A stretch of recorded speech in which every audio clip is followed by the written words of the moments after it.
అభిషేకమును దయచేయమని వేడుకొనుచున్నాం. ప్రతి బిడ్డలకు వినగలిగిన చెవులను గ్రహించే హృదయములను దయచేయండి. చెప్పుచున్న వాకులు ఎవరైనా అర్థముగా విని అయా ఇడిచి వెళ్ళక ప్రభాని స్తోత్రములు మా హృదయం అనే ఫలకమైన రాచుకొని వాక్యానుసారంగా జీవించుటకును వాక్యానుసారంగా నడుచుటకును కృప దయచేయండి. నీ బిడ్డని మీ చెలువు చాటును మరుగుపరచండి. మాకు కావాల్సిన పరలోక వర్తమానం అందించి మీ నామానికి మాత్రమే ఘనతయో మహిమ తెచ్చుకోమని నజరేయుడైన యేసు పరిశుద్ధ నామములు మిక్కిలిగా అడిగి వేడుకొనుచు ప్రార్థిస్తున్నాము పరమ తండ్రి. ఆమేన్. దయచేసి అందరం కూర్చున్నాం. ఇంకెవరు అటు ఇటు వెళ్ళడానికి ఆలోచించకుండా కూర్చున్న వాళ్ళు ఒక వరుసల ప్రకారం కూర్చుంటారా? మంచిగా ఒక వరుస మూడు వరుసల్లో కూర్చోండి. వీళ్ళు మూడు వరుసల్లోకి వచ్చి కూర్చోండి. క్రమంగా సర్దుకోవాలి త్వరగా.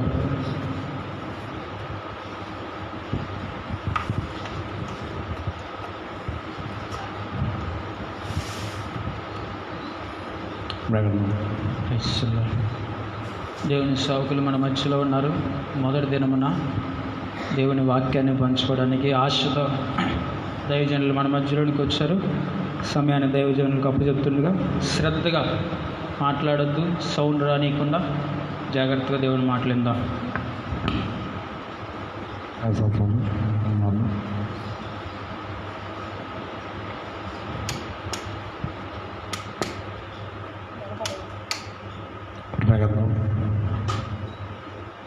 పదమూడవ 14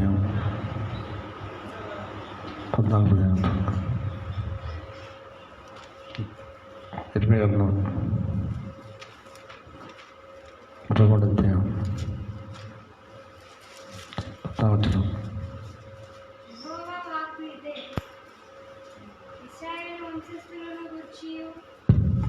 యూదా వంశస్థులను గూర్చి నేను చెప్పిన మంచి మాట నెరవేర్చు దినములు వచ్చుచున్నవి.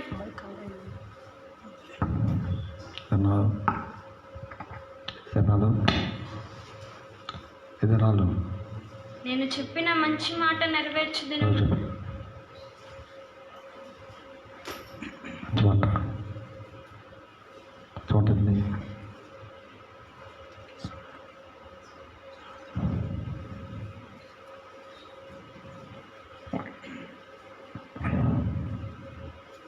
ఆ దినములలో ఆ కాలమందే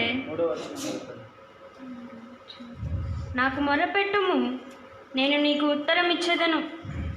నీవు గ్రహింపలేని గొప్ప సంగతులను, గూఢమైన సంగతులను నీకు తెలియజేతును. దేవుడు చెప్పిన మంచి మాట.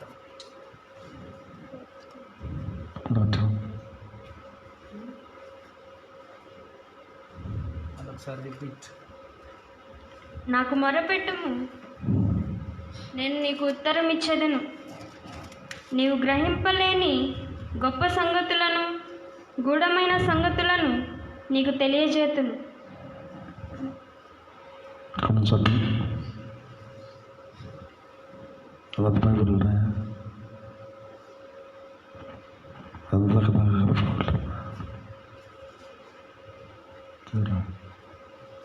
యెహోవా వాక్కు ఇదే, ఇశ్రాయేలు వంశస్థులను గూర్చి యూదా వంశస్థులను గూర్చి నేను చెప్పిన మంచి మాట నెరవేర్చు దినములు వచ్చుచున్నవి. నాకు మొరపెట్టుము, నేను నీకు ఉత్తరం ఇచ్చేదను. నీవు గ్రహింపలేని గొప్ప సంగతులను, గూఢమైన సంగతులను నీకు తెలియజేతును.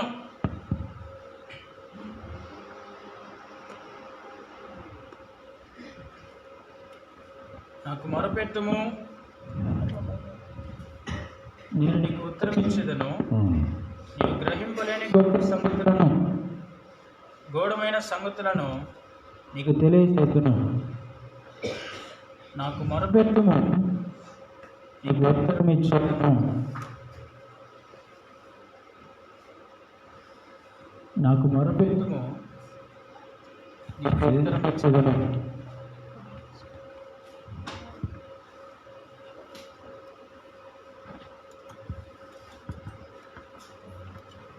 ఎవరికి నాకు మొరపెట్టుము.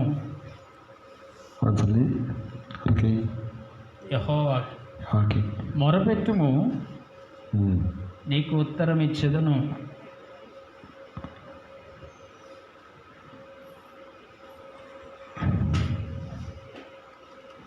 నాకు మొరపెట్టుము, నీకు ఉత్తరం ఇచ్చేదను.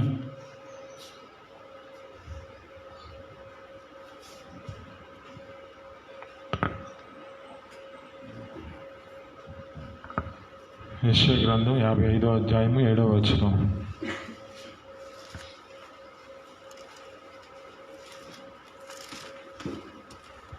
యెషయా గ్రంథం. భక్తిహీనులు తమ మార్గమును విడవవలెను, దుష్టులు తమ తలంపులను మానవలెను. వారు యెహోవా వైపు తిరిగిన ఎడల ఆయన వారి యందు జాలిపడును. వారు మన దేవుని వైపు తిరిగిన ఎడల ఆయన బహుగా క్షమించును.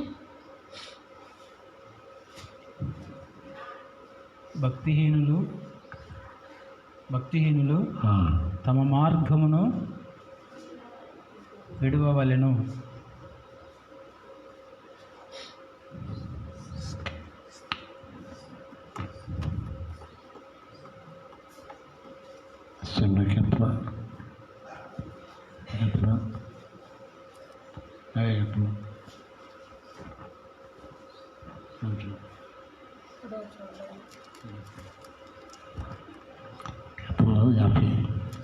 కీర్తన 50:15.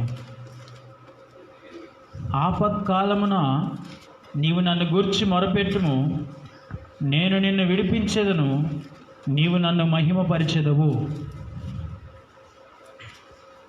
ఆపత్కాలమున నీవు నన్ను గూర్చి మొరపెట్టుము, నేను నిన్ను విడిపించెదను, నీవు నన్ను మహిమపరిచెదవు. నేను నిన్ను విడిపించెదను, నీవు నన్ను మహిమపరిచెదవు.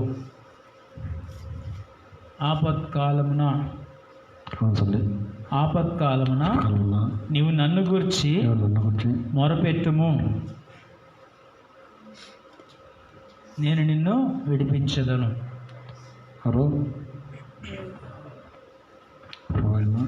యేసుక్రీస్తు విడిపిస్తారు. 56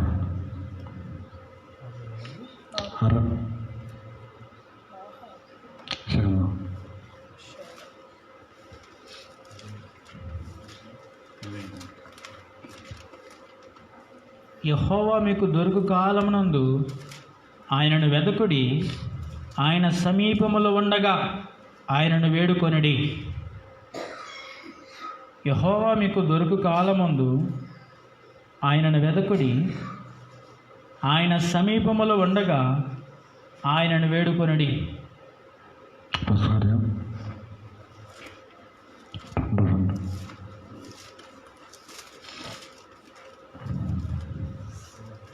రెండు 23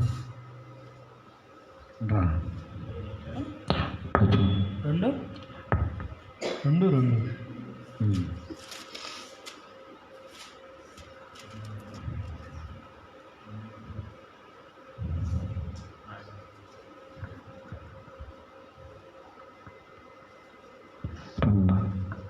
22. ఇశ్రాయేలు వారలారా, ఈ మాటలు వినడి. దేవుడు నజరేయుడగు యేసు చేత అద్భుతములను, మహత్తర కార్యములను, సూచక క్రియలను మీ మధ్యను చేయించి ఆయనను తన వలన మెప్పు పొందిన వానిగా మీకు కనపరిచెను. ఇది మీరే ఎరుగుదురు. దేవుడు నిశ్చయించిన సంకల్పమును, ఆయన భవిష్యత్తు జ్ఞానమును అనుసరించి అప్పగింపబడిన ఈయనను మీరు దుష్టుల చేత సిలువ వేయించి చంపితిరి. మరణము ఆయనను బంధించి ఉంచుట అసాధ్యము గనుక దేవుడు మరణ వేదనలు తొలగించి ఆయనను లేపెను. ప్రభువు నామమును బట్టి ప్రార్థన చేయవారందరూ రక్షణ పొందుదురు. ప్రభువు నామమును బట్టి ప్రార్థన చేయవారందరూ రక్షణ పొందుదురు. నా యేసయ్యా నిన్ను వేడుకొనగా నా కార్యములన్నీయు సఫలము చేసేది. నా యేసయ్యా నిన్ను వేడుకొనగా నా కార్యములన్నీయు సఫలము విజయశీలుడా ప్రాణప్రియుడా కృతజ్ఞతతో విజయశీలుడా నా ప్రాణప్రియుడా కృతజ్ఞతతో స్తుతించెదను. నా యేసయ్యా నిన్ను వేడుకొనగా నా కార్యములన్నీయు సఫలము చేసితివి.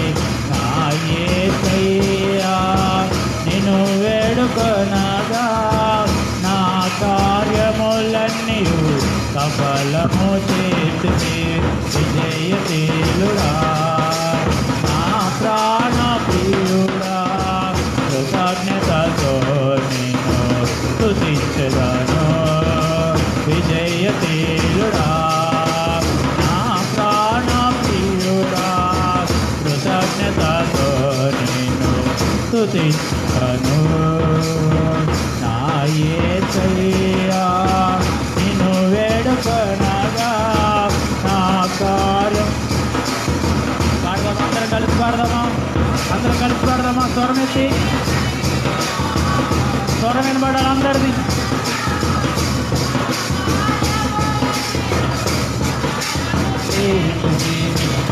చప్పట్లు కొడుతూ అలాగనే చప్పట్లు కొడుతూ కృతజ్ఞతతో నిన్ను స్తుతించెదను.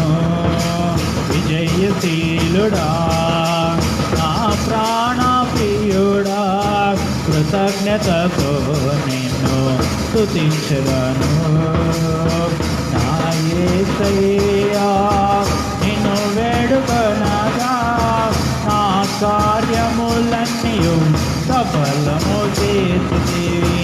నా యేసయ్యా నిన్ను వేడుకొనగా స్వరాలు వినబడట్లేదు. అందరు కలిసి పాడదామా? ఈ మధురమైన స్వరాలు వినిపిస్తారా?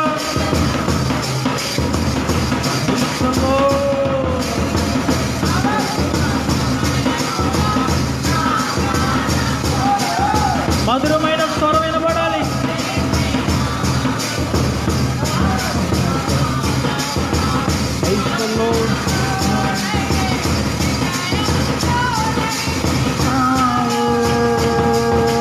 నిత్యానందము కలిగించేని శుభవచనములతో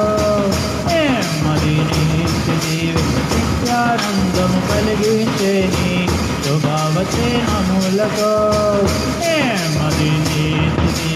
విజయశీలుడా నా ప్రాణప్రియుడా కృతజ్ఞతతో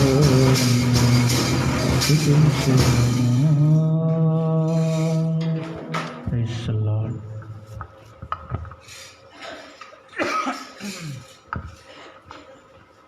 ప్రైజ్ లార్డ్. హల్లెలూయా. దేవుని యొక్క పరిశుద్ధ నామమున గుడి వచ్చిన మీ అందరికీ వందనాలు తెలుపుకుంటూ, ఈరోజు ఎప్పుడు ఎన్నో దినం? మొదటి దినమే. కొంచెం మిమ్మల్ని చూస్తే ఏదో కొంచెం కొరతగా అనిపిస్తుంది. ఏమన్నారు? మీ దగ్గర వచ్చే రిప్లైని బట్టి ఇక్కడ సప్లై వస్తుంది. వీరిలో హుషారు లేకపోతే ఎంత కొట్టుకున్నా మీ బాధుడే. మా పాట మాదే, మీ పాట మీదే.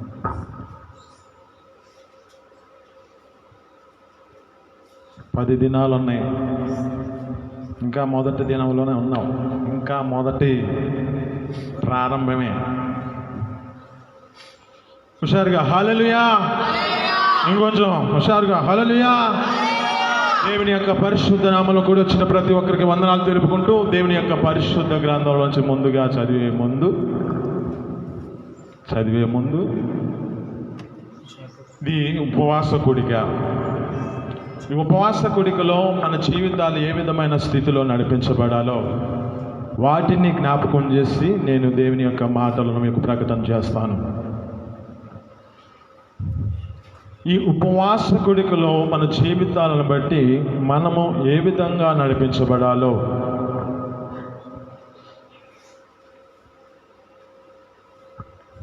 వాక్కుల ద్వారా చూపిస్తేనే బాగుండుదాము. యెషయా గ్రంథం 53వ అధ్యాయము 2-3 వచనాలు.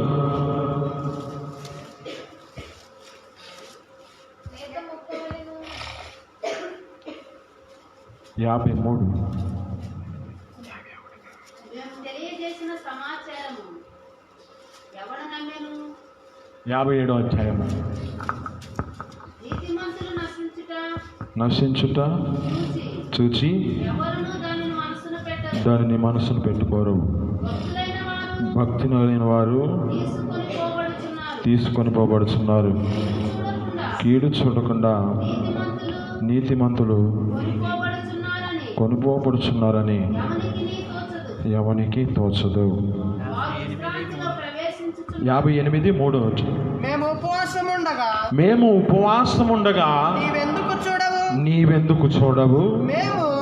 మేము మా ప్రాణమును ఆయాసపరుచుకొనగా ఎందుకు లక్ష్య పెట్టవు అని అందరూ.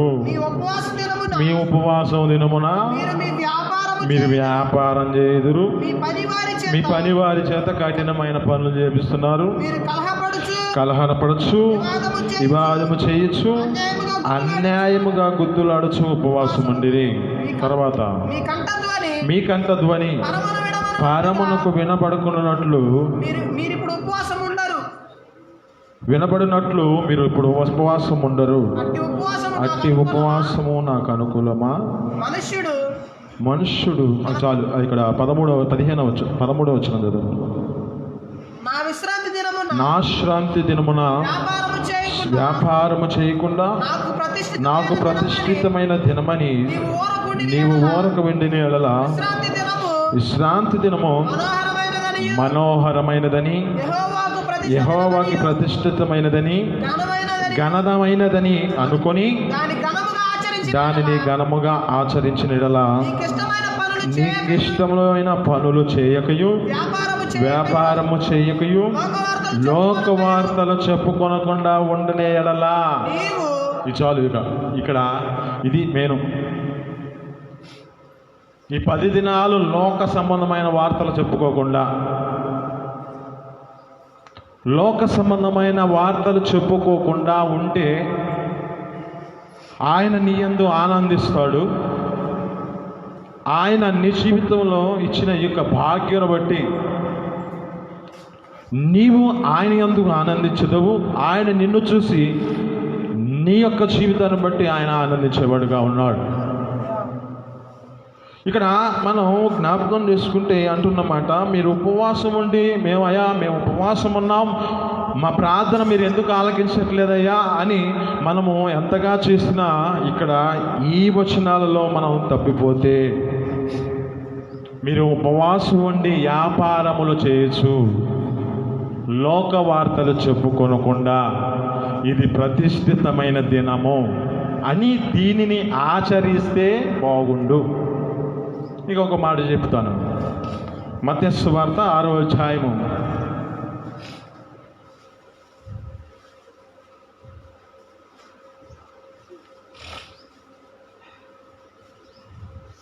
16వ వచనం.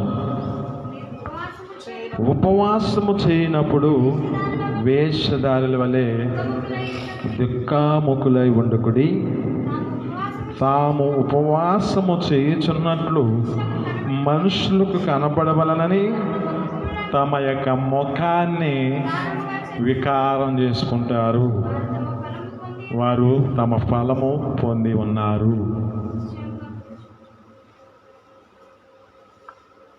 ఇక్కడ అంటున్న మాటలో మనం చాలా జాగ్రత్తగా గమనిస్తే, ముఖమును వికారము చేసుకుంటూ ఈ 10 దినాలు మన జీవితాలలో దేవుడు మనల్ని యొక్క స్థితిని బట్టి, ఇచ్చిన ఈ యొక్క ధన్యతను బట్టి మనము ఒక పరీక్షించబడినారుగా మనం మార్చబడి ఉన్నాము. అయితే ఈ పరీక్షలో మన జీవితాలు నిలిచి ఉంటేనే, లోక సంబంధమైన వార్తలు చెప్పుకోకుండా, లోకపరమైన వ్యాపారాలు చేయకోకుండా, మీకు కలిగిన పనివారిని కష్టపెట్టకుండా, కఠినమైన శిక్షలు చేయకుండా, కలహపడుచు గుద్దులాడుచు ఇలా ఉపవాసం ఉండొద్దు అంటున్నాడు. ఇంకా ఇక్కడ ఉన్న మాట ఏమిటంటే, నీ తలకి ఇంకా చదవండి, తర్వాత వచ్చిన ఉపవాసము చేయుచున్నట్లు మనుషులకు కనబడవలని కాక రహస్యమందున్న తండ్రికి కనబడవలనని నీవు ఉపవాసము చేయనప్పుడు తల అంటుకొని నీ ముఖమును కడుగుకొనము. ఆమేన్, హల్లెలూయా. ఈ ముఖం కడుక్కుంటే ఏమైతే ఉన్న వికారం అంతా పోయిద్దని ఇక్కడ అంటున్నమాట. మీరు మనుషులకి కనబడవలనని మీ ముఖాలు వికారంగా చేసుకోవద్దు. మీరు ఉపవాసం ఉన్నట్లుగా ఎదుటి మనిషికి మీకు తెలియకూడదు. తలను అంటుకొని, ఈ తలను అంటుకొని నీ ముఖమును కడుక్కొనుము అంటున్నాడు. ఈ 2 విషయాలలో మనం చాలా జాగ్రత్తగా గమనిస్తే చాలా మంచిది. ఉపవాస దినము ప్రతిష్ఠించిన దినము, ఇది ఘనమైనదిగా మనం ఎంచి, మనోహరమైనదిగా ఎంచి ఇది ప్రతిష్ఠించి ఉన్నాడు కనుక మన కొరకు ఒక నియమము ప్రకారంగా మన జీవితాలలో ఇది అనుసరిస్తూ జీవిస్తున్నాం కనుక ఈ దినమున, మొదటి దినములలో మనతో మాట్లాడుతున్న మాటను బట్టి ఉపవాసం ఎలా చేసుకుంటూ మన జీవితాలు నడిపించబడదాం. అయితే ఇక్కడ మన సేవకులు చెప్పిన మాటలోనే మనం చాలా జాగ్రత్తగా గమనిద్దాం. దేవుడు ఆయన ఉద్దేశించిన సంగతులన్నీ సఫలపరిచే దేవుడు. దేవుని యొక్క ఆత్మ ప్రేరేపణ బట్టి దేవుని యొక్క సేవకులు చెప్పిన మాటలోనే సమస్తము సమకూర్చబడి ఉన్నాయి దానిలో. ఆమేన్, హల్లెలూయా. ఇక్కడ జ్ఞాపకం చేసుకుంటే, నాకు మొరపెట్టుము నీకు ఉత్తరం ఇస్తాను, నాకు మొరపెట్టుము నీకు ఉత్తరం ఇస్తాను. ఇక్కడ మనం ఈ వచనాల్లో చాలా జాగ్రత్తగా గమనిస్తే, ఇక్కడ ఉన్న మాటలో మనం ఈ మాటల ప్రకారం మనం చూస్తే 17వ లూకాసు వార్త 11వ అధ్యాయం కాడ చూస్తే, చదవద్దు నేను చెబుతాను. ఇక్కడ ప్రభు అయిన యేసుక్రీస్తు ఆయా ప్రాంతాల్లో సంచరిస్తూ తిరుగుతున్న సమయాలు అవి. ఆయన ఆయా ప్రాంతాల్లో వాక్యాలు చెబుతూ తిరుగుతున్న ప్రదేశాలు అవి. అయితే ఆ ప్రదేశంలో దూరముగా నిలిచి ఒక 10 మంది కుష్టి రోగులు ఉన్నారు. ఆ 10 మంది కుష్టి రోగులు వారి జీవితాలలో ఏ పరిస్థితిలో ఉన్నారంటే, వెలివేయబడిన పరిస్థితి అది. కృష్టి అంటే, ఈ కృష్టి వలన మనిషిని ఏం చేస్తారంటే వెలివేయబడిన పరిస్థితి, ఊరు బయట ఉంటారు. ఇది మనతో మాట్లాడుతున్న మాటలో చాలా జాగ్రత్తగా గమనించాలి. ఈ మాటలో చాలా సత్యం ఉన్నది. వెలివేయబడిన మన యొక్క జీవితాలు, పరిస్థితులు మన ప్రభు అయిన యేసుక్రీస్తు యొద్దకి వచ్చిన మన జీవితాలు ఇప్పుడు ఆయన ఆ యొక్క అంత దూరం ఉండగానే వీరు మొరపెట్టుకుంటూ ఉన్నారు. వీరు ఆ దేవునికి కేకలు వేసుకుంటూ ఉన్నారు, అయ్యా మమ్మల్ని కరుణించయ్యా, అయ్యా మా జీవితంలో ఉన్న ఈ వెలివేయబడిన పరిస్థితి, మాలోనున్న ఈ యొక్క కృష్టి తొలగించయ్యా. ఇక్కడ అన్న మాటలో చాలా జాగ్రత్తగా గమనిస్తే, ఈ యొక్క యెషయా గ్రంథంలో అన్న మాట కూడా, ఆయన సమీపముగా ఉండగానే వేడుకోండి, లేకపోతే వెళ్ళిపోతాడు. ఆయనని వేడుకోండి, ఆయన సమీపముగా వచ్చినప్పుడే ఇప్పుడు ప్రభువైన యేసుక్రీస్తు ఆ దినంలో ఆ ప్రాంతం నుంచి దూరంగా వెళ్ళిపోయిన తర్వాత, ఇంకా దూరం వెళ్ళిపోయిన తర్వాత మనిషి కనపడకపోతే ఇంకెవరికి మొరపెడతారు? అక్కడ ఈ 10 మంది దేవుని ఎదుటికి వచ్చి ఆ యొక్క దూరముగా నిలిచి కేకలు వేస్తున్నారు, అయ్యా మమ్మల్ని కరుణించయ్యా, మాకున్న ఈ పరిస్థితి నుంచి విడిపించయ్యా, శుద్ధులు చేయయ్యా అని వారు వేడుకుంటూ ఉన్నారు. ఇది మన నీతో మాట్లాడుతున్న మాట. వెలివేయబడిన పరిస్థితుల్లో నీ జీవితం ఉన్నా, ఆయన ఎదుటకు నీవు వచ్చి ఉన్న నీ స్థితిలో నీకున్న కుష్టి అనకూడదు, ఆత్మీయత అర్థంలోకి తీసుకోండి. ఈ మాట నేను అనకూడదు. ఆత్మీయత స్థితిలో మన జీవితాలను వాటిని జాగ్రత్తగా కాపాడుకుందాం. ఇక్కడ ఆ కృష్టి వారి జీవితాలలో వెంబడించిన కృష్టిని బట్టి ఏం చేయబడ్డారంటే, ప్రభువైన యేసుక్రీస్తు అతనితో వారితో మాట్లాడుతున్న మాట, మీరు వెళ్ళి ఎక్కడికి వెళ్ళండి? మీరు వెళ్ళి యాజకుడికి కనపరుచుకోండి. హల్లెలూయా. సేవకుడికి కనపరుచుకోండి. ఆ దినాలలో, అనాది కాలంలో ఆ యొక్క స్వభావం జ్ఞాపకం చేసుకుంటే, ఏదైనా మచ్చ ఉంటే సేవకుడి దగ్గరికి వెళ్ళి దానిని ప్రార్థించి చూసి అది చూసుకోమని యాజకుడి దగ్గరికి వెళ్ళమని చెబుతూ ఉంటుంది. ఇక్కడ ఉన్న మాటలు కూడా ప్రభువైన యేసుక్రీస్తు మాట్లాడుతున్న మాట కూడా ఏమిటంటే, నీ యొక్క సేవకుని యొద్దకు వెళ్ళు, నీలో ఉన్న ఏ కృష్టి ఉందో. ఆమేన్, హల్లెలూయా. కృష్టి అనే బలహీనత, కృష్టి అనే సమస్య, కృష్టి అనే ఇతర వగైరా వగైరా, అది ఎలాంటిదైనా లోక సంబంధంలో నీ జీవితంలో వెలివేయబడిన పరిస్థితుల్లో నీ జీవితం నడిపించబడుతున్న స్థితి. ఎందుకంటే ఈ కృష్టి నీలో వెంబడించింది. ఈ కృష్టి వలన మనిషి దూరముగా ఉండని పరిస్థితే. కానీ ఇప్పుడు అంటున్న మాట, మీరు సేవకుని యొద్దకు వెళ్ళండి. మీకున్న కృష్టి కాదు పరీక్షించడానికి సేవకుని ఎదుటికి వస్తే ఈ వాక్కుల ద్వారా ఆ కుష్టి అంతయు తొలగించబడుతుంది. ఆమేన్, హల్లెలూయా. కోపం అనే కుష్టి, ద్వేషం అనే కుష్టి, అసూయ అనే కుష్టి, అన్ని సమస్తము దేవుడే తొలగించును. ఆమేన్, హల్లెలూయా. ఈ దినం మనం మాట్లాడుతున్న మాటలలో జ్ఞాపకం చేసుకుంటే, ఈ ప్రభువైన యేసుక్రీస్తు వారితో చెప్పిన మాట ప్రకారం వారు కొనసాగించబడ్డారు. అంటే మాట ప్రకారం నడిపించబడ్డారు. అయితే వీరు వెళుతున్న సమయంలోనే, అక్కడ చాలా జాగ్రత్తగా గమనిస్తే అక్కడ ఉన్నమాట, వారు శుద్ధులైరి అని ఉంది. శుద్ధులు. ఇంకొక వ్యక్తి అయితే అక్కడ అంటున్న మాట, ఇతడు స్వస్థత నొందినని చూచి స్వస్థత పొందుకొని అతడు ఏం చేశాడు అంటే దేవుని ఎదుటకు వచ్చాడు. ఆమేన్, హల్లెలూయా.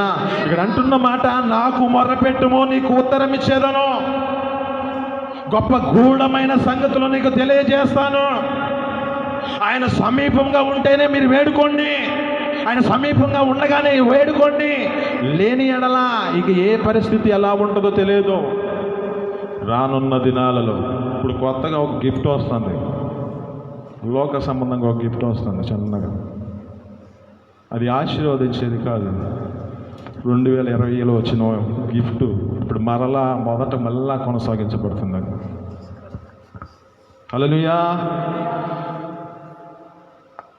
ఏం లేదు, ఇంతదే, చిన్నది. ఇప్పుడే మొదలైంది చిన్న పురుగు.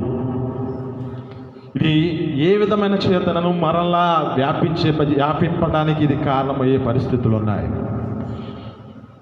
ఇది నామలలో మాట్లాడుతున్న మాట, ఇక్కడ అంటున్న మాటలో జ్ఞాపకం చేసుకుంటే చివరి వచనంలో అన్నాడు కదా, ఈ యొక్క చివరి మాటలో చెబుతున్నాడు కదా, ఎవడైతే ప్రభువునందు ప్రార్థిస్తాడో వాడు మాత్రమే రక్షించబడతాడు.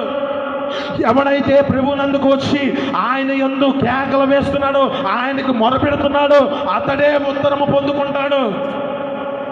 ఇంకా ఏ వ్యక్తి పొందుకోడు.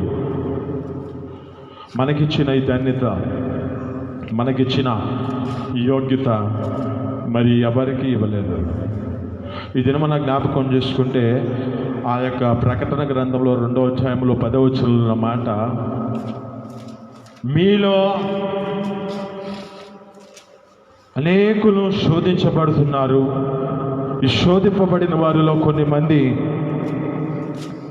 చదవండి, ఇదిగో మీరు శోధింపబడినట్లు అపవాది మీలో కొందరిని శరలో వేయంపబోచున్నాడు.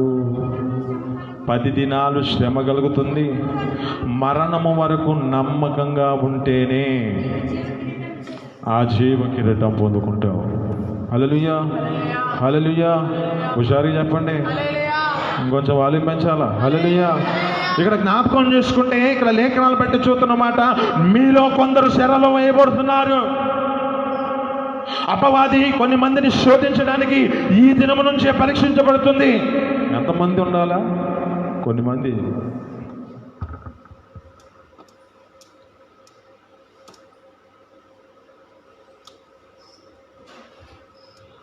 ఇప్పుడు కాకపోతే ఇంకెప్పుడు నిలబడతాం? శ్రమలో నిలబడాలి, సంతోషంలో నిలబడాలి. ఏదైనా సమస్య చేత నువ్వు నిలబడినా, ఏ సమస్యలో ఉన్నా నువ్వు నిలబడాలి. ఇక దేవుడి మీద ఆధారపడే పరిస్థితి నీకు ఎప్పుడుంది?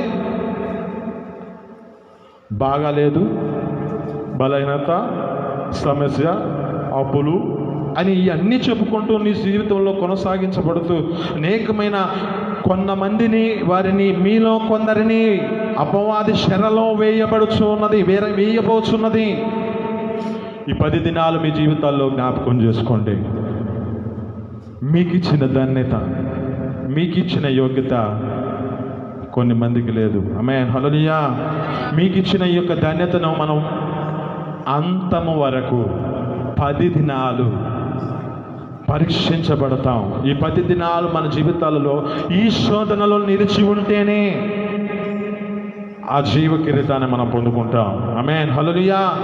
ఇక్కడ జ్ఞాపకం చేసుకుంటే ఈ 10 మందిలో ఒక 9 మంది మాత్రమే శుద్ధులైరి, ఒక్కడు మాత్రమే స్వస్థత పొందుకున్నాడు. ఆమేన్, హల్లెలూయా.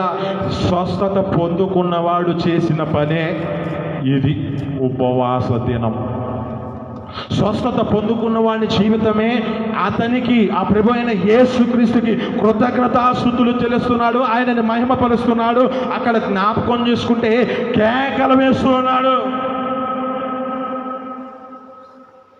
మరి ఆరాధించలేకపోతున్నారు, స్తుతించలేకపోతున్నారు. మీరు అప్పుడే దేవుడు ఎంత ధన్యత ఇచ్చాడు. సజీవ దహనం అయిపోయారు. ఎనమైన ఒక బొస్సు సైతం సజీవ దహనం. మనకు కలిగిన వాళ్ళు ఎవరు లేరు కదా, మనకు ఆ బాధ లేదు కదా. 42 మంది పెట్రోల్ ట్యాంకరు, దాన్ని గుద్ది 42 మంది చనిపోయారు. ఈ దినాన సజీవులుగా ఉంచాడే, ఈ దినాన నిన్ను బ్రతికించాడు కదా. ఒక కుష్టి రోగి స్వస్థత పొందుకొని దేవుని యొక్క సన్నిధికి వచ్చి దేవుడిని మహిమపరుస్తూ కేకలు వేస్తున్నాడంట. దేవుని సన్నిధికి వచ్చిన మన జీవితాల్లో దేవునిలో మనం ఆనందించలేమా? స్తుతిస్తూ మహిమపరుస్తూ ఉన్నాడంట ఆ వ్యక్తి. ఒకసారి మాటలు చదవండి. గొప్ప శబ్దంతో అంట దేవుడిని మహిమపరచుచు తిరిగి వచ్చి ఆయనకు కృతజ్ఞతాస్తుతులు చెల్లించి ఆయన పాదాల యొద్ద సాగిలపడెను. ఆమేన్, హల్లెలూయా. ఎంతగా ఆ కుష్ఠరోగి స్వస్థత పొందుకొని దేవుని ఎదుటికి వచ్చి తన జీవితంలో ఒక కృతజ్ఞత స్థితిని కలిగి ఉన్నాడు. ఈ దినం మనతో మాట్లాడుతున్న మాటలను బట్టి మొదటి దినము ఉపవాస దినంలోనికి మనం వచ్చాం. అయితే ఈ ఉపవాస దినంలోనికి వచ్చిన నీ జీవితంలో ఆయన అంటున్నాడు, నాకు మొరపెట్టుమో నీకు ఉత్తరం ఇచ్చేదను. నీలో ఏదో లోక సంబంధమైన అవిధేయత, కృష్టి అనేది నిన్ను వెంబడిస్తుందేమో. ఇది మనం నీతో మాట్లాడుతున్న మాటల ప్రకారం జ్ఞాపకం చేసుకుంటే ఈ ఒక్క వ్యక్తి మాత్రమే తన జీవితంలో స్వస్థత పొందుకొని ఒక కృతజ్ఞత పూర్వకముగా దేవుని యొక్క సన్నిధికి నడిపించబడ్డాడు. దేవుని యొక్క సన్నిధికి వచ్చిన వాడు ఏ విధమైన స్థితిలో నడిపించబడి దేవుణ్ణి మహిమపరుస్తున్నాడో ఈ దినమును బట్టైనా మీ జీవితాలలో కొంచెమైనా చెల్లించండి. ఆమేన్, హల్లెలూయా. దేవుని యొక్క సన్నిధిలోనికి వచ్చిన మన జీవితాలను బట్టి ఆయనలో ఆనందించాలి, ఆయనలో మహిమపరచాలి, ఆయన ఎదుట మనం సాగిలపడాలి.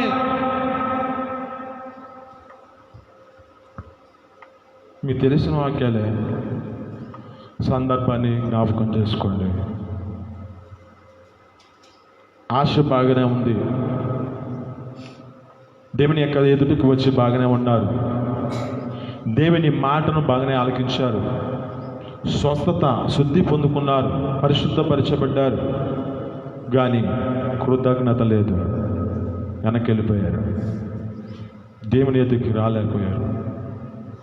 కానీ ఒక్కడ మాత్రమే దేవుని ఎదుటికి వచ్చి తన జీవితాన్ని దేవుని ఎదుట కనపరుచుకొని దాన్ని స్తుతిస్తున్నాడంటే ఎంతగా దేవుని సన్నిధిలో ప్రత్యాపబడి తన హృదయాన్ని మార్చుకొని దేవుని ఎదుటికి వచ్చాడు.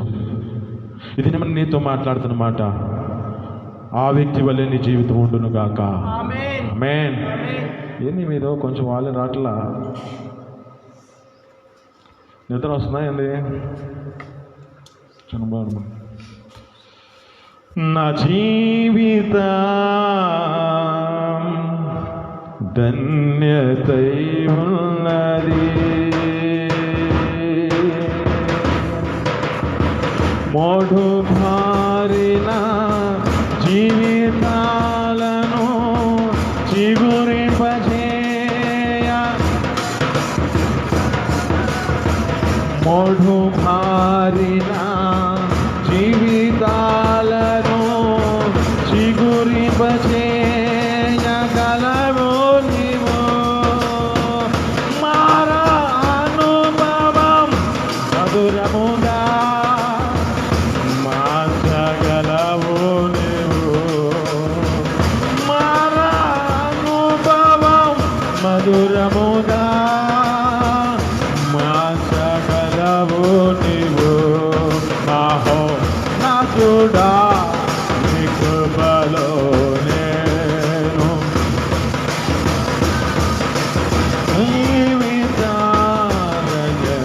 ఉన్నది, మహదానందమే నాలో పరవశమే, నిన్ను స్తుతించిన మహదానందమే నాలో పరవశమే. అదేశనో సుమధుర స్వరముల గానాలతో, స్తుతి గానాలతో, వేలాది దూతల గలములతో కొనియాడబడుచున్న నా యేసయ్యా, నీకే నా ఆరాధన. మహదానందమే నాలో పరవశమే, నిన్ను స్తుతించిన మహదానందమే నాలో పరవశమే, నిన్ను స్తుతించిన సుమధుర స్వరముల గానాలతో, వేలాది దూతల గలములతో కొనియాడబడుచున్న నా యేసయ్యా, నీకే నా ఆరాధన. వేలాది సృష్టి పూజిస్తుంది ఆయనను స్తుతించడానికి సృష్టి పూజిస్తుంది. మనల్ని దేవుడు సృష్టించిన దానిలో మనము స్తుతించలేకపోతున్నాం. వేలాది నదులన్నీ నీ మహిమను, తరంగపు పొంగులో నీ బలమును, పర్వత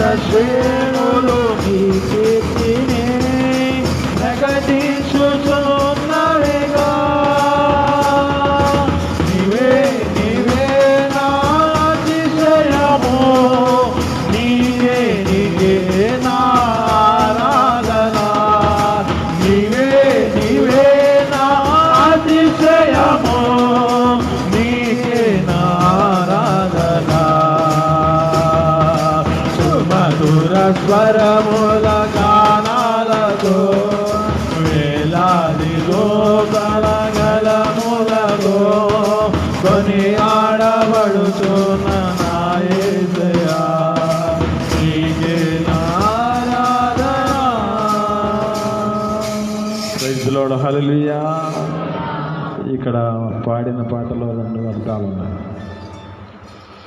మోడు బారిన జీవితాలను చీకరింపజేయగలిగిన దేవుడు. సృష్టి పూజిస్తుంది, సృష్టి ఆరాధిస్తుంది దేవుడు. వేలాది నదులన్నీ ఆయన మహిమను, తరంగపు పొంగులన్నీ, పర్వత శ్రేణులన్నీ ఆయన కీర్తిని. మన జీవితాల్లో ఇచ్చిన ధన్యత, మనకిచ్చిన యోగ్యత వాటికి ఇవ్వాల. ప్రతి క్షణము ఆయనను ఆరాధించవచ్చు మన జీవితాలలో, వాటికి లేదు కానీ ధన్యత. ఇక్కడ ఈ కుష్టి రోగి యొక్క జీవితంలో ఏ పరిస్థితుల్లో నడిపించబడి దేవుని ఎదుటికి వచ్చి తన జీవితాన్ని స్వస్థత పొందుకొని కృతజ్ఞతాపూర్వకమైన జీవితాన్ని కలిగి ఉన్నాడు. ఈ దినమున నీ జీవితంలో కూడా ఒక కృతజ్ఞతాపూర్వకమైన స్థుతి నీలో ఉండాలి. ఆమేన్, హల్లెలూయా. ఈ దినం నుంచి ప్రారంభించిన దినం ఇది అంతము వరకు ఏ మాత్రము కొంచెం కూడా తగ్గకూడదు.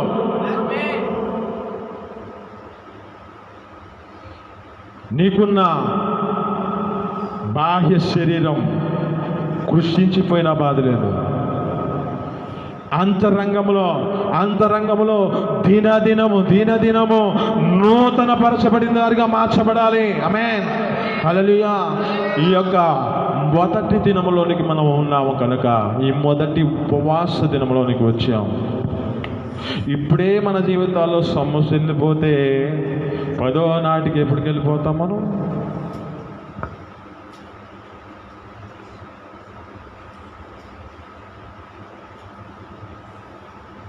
దానియేలు గారి యొక్క జీవితం తెలిసింది కదా. 10 దినాలు పరీక్షించబడ్డారంటారు. ఎందుకు? రాజభోజనాన్ని తినొచ్చు అని చెప్పాడు దేవుడు. ఆ యొక్క రాజు భోజనం సిద్ధపరిచారు. కానీ ఆ యొక్క వ్యక్తి తినడానికి, ఇది తింటే మేము అపవిత్రులుగా మార్చబడతాం, ఇది తింటే మా జీవితంలో మేము అపవిత్రులుగా మార్చబడి మేము ఆయనకి యోగ్యులుగా మార్చబడడానికి, అర్హత పొందడానికి లేని పరిస్థితి ఉంటుందని వారి యొక్క శరీరాలను వారి ఎదుట ఆ అధికారికి చెబుతున్నారు. మేము వీటిని తినమయ్యా, ప్రతిష్ఠించుకున్నారు. 10 దినాలు పరీక్షించబడ్డారు. ఇక్కడ అంటున్నమాట, 10 దినాలు శ్రమ కలుగుతుంది. శోధనలో నిలిచి ఉంటే మీకు ఆ జీవ కిరీటం ఇవ్వబడుతుంది. మీలో కొందరిని, అందరినీ కాదు కొందరిని అంటున్నాడు, ఈ శరలో వేయబడే పరిస్థితి వస్తుంది. కనుక మీ జీవితాలలో ఏ స్థితిలో నడిపించబడుతున్నారు? ఇక్కడ ఈ వ్యక్తి ఆపద కాలంలో ఉంటే, ఆపద కాలంలో ఆయనకు మొరపెట్టగా ఆయనకి ఉత్తరమిచ్చాను. ఏమి ఉత్తరమిచ్చాడు? ప్రభువైన యేసుక్రీస్తు వారు ఆపదలో ఉన్నారు. యాచకుని ఎదుటిగా వెళ్ళండి. ఇప్పుడు సేవకుడి దగ్గరికి వెళ్తున్నారు. సేవకుడి ఎదుటికి వెళ్ళట్లా. ముందు చెప్పకూడదు, కొంచెం లైవ్లో ఉంది అది. ఎక్కడ అద్భుతాలు జరుగుతాయో పలానా ప్రాంతానికి వెళ్ళండి, పలానా ప్రాంతంలో అన్ని జనులు పాటిస్తున్నారు, ఈ విధంగా నడుచుకో ప్రాంతానికి వెళ్ళు, ఈ విధంగా నడిపించబడాలి. అది ఒక క్రియ మాత్రమే. దేవుని పనిలో అది ఒక దానికే పనికి వచ్చేది, అది సమస్తానికి పనికిరాదు. దేవుళ్ళలో నిలిచి చూడు, సమస్తం చేయగలిగిన దేవుడు సమస్తాన్ని చేయగలుగుతాడు. పలానా ప్రాంతంలో అయితే వారు ఇది రాసి, ఇదంతా ఏముండదు, మన దగ్గర ఉన్న విశ్వాసమే మనల్ని స్వస్థపరుస్తుంది. ఆమేన్, హల్లెలూయా. ఒక మాట అంటాడు, ఎక్కడ యాకోబు రాసిన పత్రికలో అంటాడు, మీలో ఎవడైనా బలహీనుడై ఉంటే సంఘ పెద్దలను పిలిపించుకొని వాని కొరకు నూనె రాసి ప్రార్థన చేయమంటున్నాడు. నూనెలో లేదు, మనలో ఉన్న విశ్వాసమే మనల్ని స్వస్థపరుస్తుంది. మనలో ఉన్న ఈ యొక్క విశ్వాసము చేత నింపబడితేనే మన జీవితాల్లో కావలసిన స్వస్థత అనుగ్రహించబడుతుంది. కానీ వీరి యొక్క స్థితిని బట్టి ఏం చేపడుతున్నారంటే లోకపరమైన పరిస్థితుల్లో ఆచారాలలో నడిపించబడినట్లుగా పలానా ప్రాంతం అయితే, పలానా వ్యక్తి వద్దకు వెళితే ఇక్కడ ఎవరు గొప్పలేరు. ఎందుకు చెప్పమంటారా? అదే గ్రంథం యాకోబు రాసిన పత్రికలోనే చివరిలో ఉంటుంది ఒకసాట. ఏమంటాడంటే, ఏలియా మన వంటి స్వభావం కలిగిన మనుషుడే. ఎందుకన్నాడు ఆ మాట?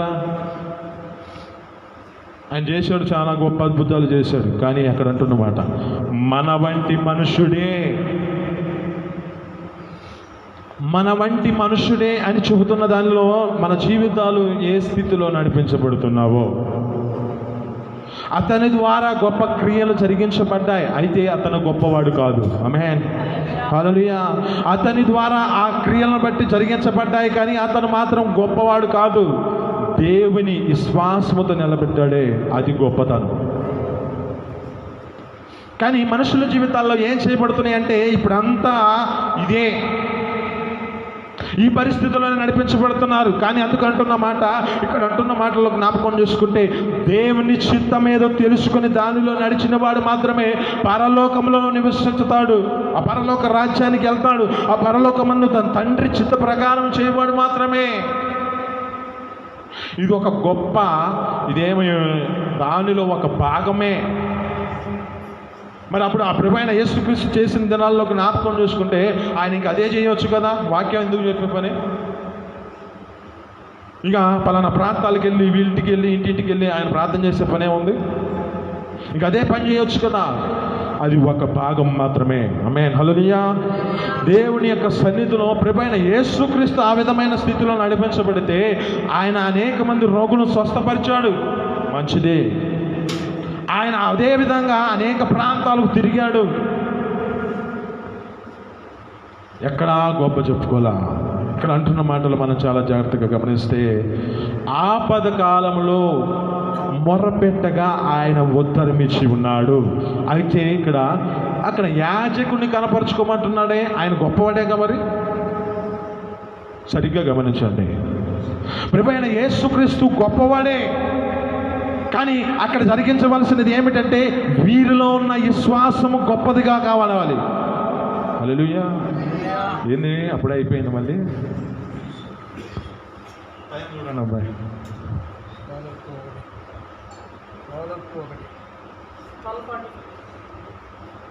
ఇంకొక 5 నిమిషాలు చూడాలి. ఇక్కడ జ్ఞాపకం చేసుకుంటే ప్రభువైన యేసుక్రీస్తు గొప్పవాడే. కానీ ఇక్కడ అంటున్నమాట, యాజకుని కనపరుచుకోండి అంటున్నాడు. ఈ యాజకుని కనపరుచుకునే దానిలో ఉంది ఇది యొక్క స్థితి. ఈ యాజకుని కనపరుచుకునే దానిలో ఉంది వీళ్ళ యొక్క విశ్వాసం, వీళ్ళలో ఉన్న గొప్పతనం. ఆ ప్రభువైన యేసుక్రీస్తు మాట్లాడుతున్న మాటలో వారి విశ్వాసముతో నడిపించబడ్డారు కనుకనే, ఆ విశ్వాసములోనే కొనసాగించబడ్డారు. కానీ యాజకుడి వద్దకు వెళ్ళకుండానే స్వస్థత పొందుకున్నాడు. ఆమేన్, హల్లెలూయా.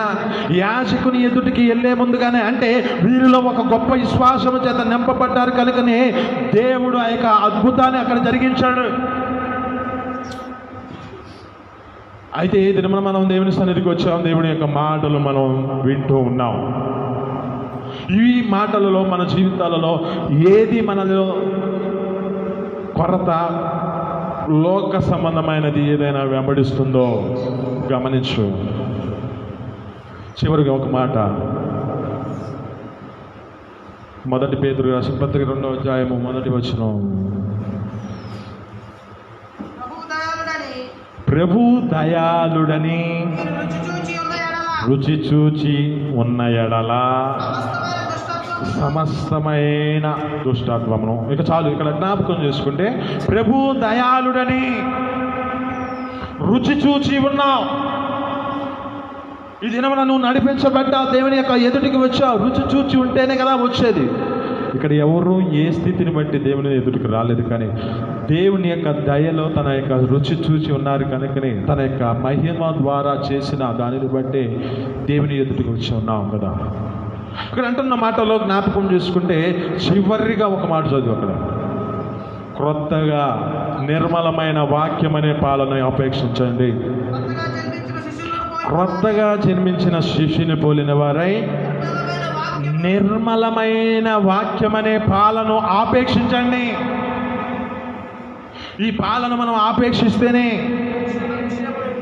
ఈ యొక్క రక్షణ విషయంలో ఎదుగునట్లుగా, అంటే ఇప్పుడు రక్షణలో మన జీవితాలు నడిపించబడ్డాయి, ఇప్పుడు రక్షించబడ్డాం. ఈ రక్షణలో మన జీవితాలు ఏం చేయబడాలంటే ఇంకనూ కొనసాగించబడడానికి ఇప్పుడు ఈ వాక్యం అనే పాలలో మన జీవితాలు పెంచబడాలి. ఈ 10 దినాలు అదే జరుగుతుంది. ఆమేన్, హల్లెలూయా. ఈ 10 దినాలలో మన జీవితాలలో ఈ యొక్క వాక్యం అనే పాలన మన హృదయాల్లో నింపుకుంటేనే. నిన్న ఒక మాట చదివాను ఎక్కడ, నాకు అదైతే వెనకాల భయపడ్డది. ఏం లేదు, ఒక మాట అన్నారు, ఏమంటే వాక్యము హృదయంలో ఉంచుకోవాలి, లేకపోతే ఇంక వచ్చే కాలంలో బైబిల్ ఉండదు. అది ఎప్పుడు వచ్చిందో తెలియదు, త్వరగా వచ్చింది అంటున్నాడు. ఆ మాట వింటేనే భయంకరంగా ఉంది. మనము ఈ వాక్కులను మన హృదయములో నింపుకోవాలి. ఈ వాక్యము మన హృదయంలో ఉంటేనే, ఇది వాక్యం అనే పాలన మనం ఆపేక్షించినట్లుగా, అంటే రక్షణ విషయంలో ఎదుగునట్లు, ఈ రక్షణ విషయంలో బ్రతుకున్నట్లు, ఈ రక్షణ విషయంలో మన జీవితాలు మార్చబడినట్లు ఈ వాక్యం అనే పాలన మనం ఆపేక్షిస్తూ జీవిస్తూ ఉండాలి. ఆమేన్, హల్లెలూయా. మనల్ని బ్రతికించాడు, మనల్ని రక్షించాడు.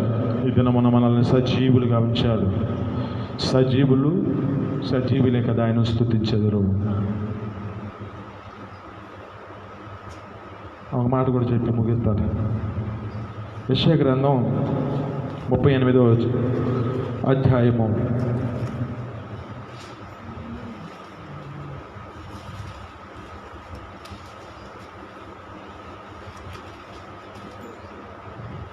19వ వచనం. సజీవులే కదా నిన్ను స్తుతించుదురు. ఈ దినమున నేను సజీవుడనై నిన్ను స్తుతించుచున్నాను. తండ్రులు కుమారులకు నీ సత్యములు తెలియజేతురు. యెహోవా నన్ను రక్షించువాడు. మన జీవితములన్నీ యెహోవా మందిరములో తంతి వాయిద్యములు వాయింతుము. ఆమేన్, హల్లెలూయా. సజీవులే కదా ఆయన స్తుతించెదరు. పైన కూడా ఉందనుకుంటా 18వ వచనం. పాతాళమున నీకు స్తుతి కలగదు, మృతి నీకు కృతజ్ఞతాస్తుతులు చెల్లించదు. ఇది మనం జ్ఞాపకం చేసుకుని మనం బ్రతికి ఉన్నాం. మృతి చెందినవాడైతే కృతజ్ఞతాస్తుతి చెల్లించలేడు. పాతాళంలో ఆయనకు స్తుతి కలగదు, మృతి నీకు కృతజ్ఞతాస్తుతులు చెల్లించదు. తర్వాత సమాధిలోకి దిగిన వారు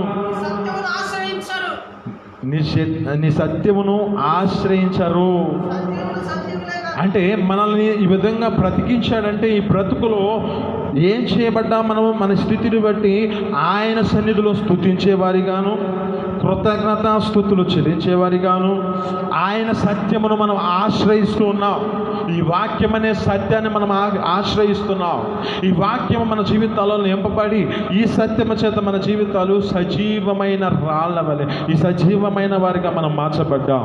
అయితే ఈ సజీవమైన జీవితంలో ఏం చేయబడాలంటే ఆయనను మహిమపరచుట, ఆయన సన్నిధిలో గొప్ప శబ్దంతో ఆయనను ఆరాధించుట, ఆయన సన్నిధిలో సాగిలపడి ఆయనను మహిమపరుస్తూ ఆయన స్తుతించే వారిగా ఉండుదుముగాక. ఈ మాటలు మీ ఎన్నికలలో దీవించి ఫలించునుగాక. ప్రతి ఒక్కరు మోకరిద్దాం, దేవుని సన్నిధిలో మోకరిద్దాం.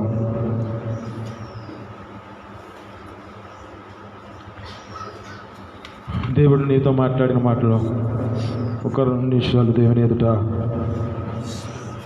నా జీవితం ఏ విధమైన స్థితిలో ఉన్నదనో దేవుని ఎదుట ఒప్పుకుందాం. ఈ 10 దినాలు నీ జీవితంలో ఏ విధమైన స్థితిలో నడిపించలేదు. శోధనలో నిలిచి ఉంటే జీవ కిరీటం వస్తుంది అంటున్నాడు. నాకు మొరపెట్టుము నీకు ఉత్తరమిచ్చేదను, గొప్ప గూఢమైన సంగతులు తెలియజేస్తానంటున్నాడు. ఒక కుష్టి రోగి తమ జీవితాల్లో యాజకుని ఎదుటికి కనపరుచుకోమంటున్నాడు. ఒక సేవకుని ఎదుటికి వెళ్ళమంటున్నాడు. అంటే ఈ యొక్క సేవకుని ఎదుటికి వెళ్ళడానికి నీలో ఉన్న ఏ అవిధేయత ఉన్నదో నీలో ఒక గొప్పతనమైన విశ్వాసం ఉంటేనే అది నీకు స్వస్థత వస్తుంది. అది నీ జీవితంలో ఒక మేలుకరమైన జీవితాన్ని అనుగ్రహిస్తుంది. కనుక నేను నీవు దేవునికి అప్పగించుకో. సజీవులే కదా స్తుతి ప్రాతాళమునైన స్తుతి కలుగుతుంది. సమాధులు దిగిన వారు సత్యమును వివరించలేరంటుంది. సమాధిలో మన జీవితాలు ఉన్నాయా? లేదు కదా. మన జీవితాల్లో ఇచ్చిన భాగ్యం, మనకిచ్చిన ధన్యత, మనకిచ్చిన యోగ్యత ప్రభువు దయాళుడని రుచి చూచి ఉన్నావు. అయితే క్రొత్తగా జన్మించిన శిష్యుని పోలిన వారై వాక్యమని, నిర్మలమైన వాక్యమనే పాలని ఆపేక్షిస్తూ ఎందుకు ఆపేక్షించాలి? రక్షణ నోవాహు చూపించిన రక్షణ నీకును చూపించాడు. ఒక లోతుకు చూపించిన రక్షణ నీకును చూపిస్తున్నాడు. 10 మంది కుష్టి రోగులు ఉన్న వారి జీవితాల్లో శుద్ధులు మాత్రమే అయ్యారు. ఒక వ్యక్తికి మాత్రమే దేవుడు రక్షణ చూపించాడు, స్వస్థత చూపించాడు. ఆ స్వస్థత నీలో కావాలంటే దేవుని ఎదుట నీ జీవితాన్ని అప్పగించుకో.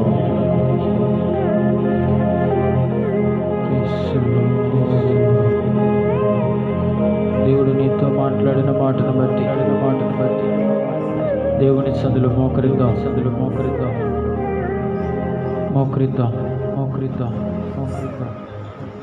మోకరించిన వారమై